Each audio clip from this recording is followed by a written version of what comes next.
जब हम किसी बड़े लैंडस्केप को देखते हैं तो हमारी आंखें अक्सर ऊंचे पहाड़ों या विशाल चमकते महासागरों की ओर खींची जाती हैं। पर हमारे पैरों के नीचे ही पृथ्वी के सबसे जरूरी और कॉम्प्लेक्स सिस्टम्स में से एक है। ये मिट्टी है, हमारे ग्रह की जिंदा सांस लेती हुई स्किन। मिट्टी बनने का प्रोसेस बहुत धीमा होता है, जिसे प्रकृति ने हजारों सालों में बनाया है। यह ठोस चट्टान से शुरू होता है, जो धीरे धीरे वेदरिंग फोर्सेस से टूटती है। सूरज की गर्मी से यह फैलती है, ठंड से सिकुड़ती है और अनगिनत साइकिल्स के बाद इसमें दरारें पड़ने लगती हैं। लाइकेन और मॉस जैसे छोटे ऑर्गेनिज्म उगने लगते हैं। उनकी जड़ें दरारों में और अंदर तक जाती हैं। जैसे जैसे ये पौधे जीते और मरते हैं, उनका decomposing organic matter mineral particles के साथ मिल जाता है, जिससे जरूरी न्यूट्रिएंट्स मिलते हैं। अर्थवर्म्स से लेकर माइक्रोब्स तक के जानवर इस उभरते हुए मीडियम में रहते हैं और इनर्ट मिनरल डस्ट को एक वाइब्रेंट लिविंग इकोसिस्टम में बदल देते हैं। अगर कोई जमीन का एक टुकड़ा ले तो वह देखेगा कि मिट्टी अलग अलग लेयर्स में अरेंज्ड होती है।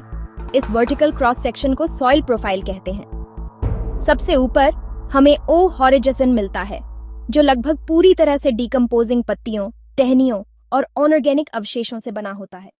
ठीक इसके नीचे ए हॉरिज़न या टॉप सॉइल होता है, वह जोन जहां जीवन सबसे ज्यादा होता है और ये वेदर्ड मिनरल्स और ह्यूमस से भरपूर होता है। और नीचे बी हॉरिज़न या सबसॉइल में बारीक क्ले और मिनरल डिपॉजिट्स होते हैं, जो ऊपर से बहकर आते हैं। अक्सर आयरन ऑक्साइड्स के कारण इनका रंग लाल होता है।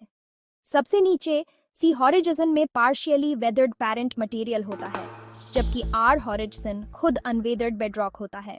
भारत के विशाल सबकॉन्टिनेंट में मिट्टी की कमाल की वैरायटी है। सबसे जरूरी है एल्यूवियल सोइल्स, जो उत्तरी मैदानों में मिलती हैं। इंडस, गंगा और ब्रह्मपुत्र नदी प्रणालियों द्वारा जमा की गई ये मिट्टियां बहुत उपजाऊ और गहरी हैं, जो इन मैदानों को भारत का अन्न भंडार बनाती है। दक्कन के पठार में हमें खास काली मिट्टी मिलती है, जो ज्वालामुखी बेसाल्ट चट्टान से बनी है। नमी बनाए रखने के लिए मशहूर, ये सूखने पर गहरी दरारें बनाती हैं। पूर्वी दक्कन की लाल और पीली मिट्टियों को आयरन ऑक्साइड से उनका शानदार रंग मिलता है, हालांकि वे एल्यूवियल मिट्टियों से कम उपजाऊ होती हैं। मिट्टी की हेल्थ सैंड, सिल्ट और क्ले पार्टिकल्स के बैलेंस पर डिपेंड करती है। आइडियल टेक्सचर लोम होता है, जिसमें अच्छा ड्रेनेज और न्यूट्रिएंट रिटेंशन होता है। सच में हेल्दी मिट्टी में जीवन भरा होता है।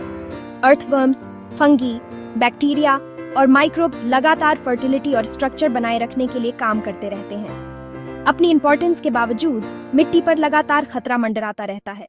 इरोजन से कीमती टॉप सॉइल बह जाती है, जो अक्सर डिफॉरेस्टेशन और गलत खेती के तरीकों से और बढ़ जाती है। केमिकल फर्टिलाइजर्स और पेस्टिसाइड्स का ज्यादा इस्तेमाल मिट्टी की केमिस्ट्री को बिगाड़ता है और फायदेमंद माइक्रोबियल लाइफ को खत्म कर देता है। अच्छी बात यह है कि कॉन्टूर प्लॉइंग जैसे कंजर्वेशन मेथड्स रिज बनाते हैं, जो पानी के बहाव को धीमा करते हैं और इरोजन को रोकते हैं। टेरेस फार्मिंग से खड़ी पहाड़ियां मैनेजेबल लेवल फील्ड्स में बदल जाती हैं, जिससे इरोजन बहुत कम होता है और आने वाली पीढ़ियों के लिए मिट्टी बची रहती है। मिट्टी हमारे बिल्ट एनवायरनमेंट की लिटरल फाउंडेशन भी है। कोई भी गगनचुंबी इमारत बादलों तक पहुंचने से पहले इंजीनियरों को उस मिट्टी को समझना होगा जिस पर वह खड़ी होगी। मिट्टी का प्रकार, उसकी गहराई, बनावट और बेयरिंग कैपेसिटी स्ट्रक्चरल इंजीनियरिंग में बहुत जरूरी फैक्टर्स होते हैं। घने शहरी केंद्रों में भी मिट्टी रहने लायक जगहें बनाने के लिए बहुत जरूरी रहती है। पार्क और ग्रीनवे जो प्रकृति देते हैं, वे सब हेल्दी मिट्टी पर डिपेंड करते हैं। ग्रीन रूफ्स जैसे इनोवेटिव तरीके मिट्टी को कंक्रीट के जंगलों में वापस ला रहे हैं, जिससे बारिश के पानी को मैनेज करने और बायोडाइवर्सिटी को सपोर्ट करने में मदद मिलती है। मिट्टी एक बड़ा कनेक्टर है, जो प्रकृति को ह्यूमन डेवलपमेंट से जोड़ता है।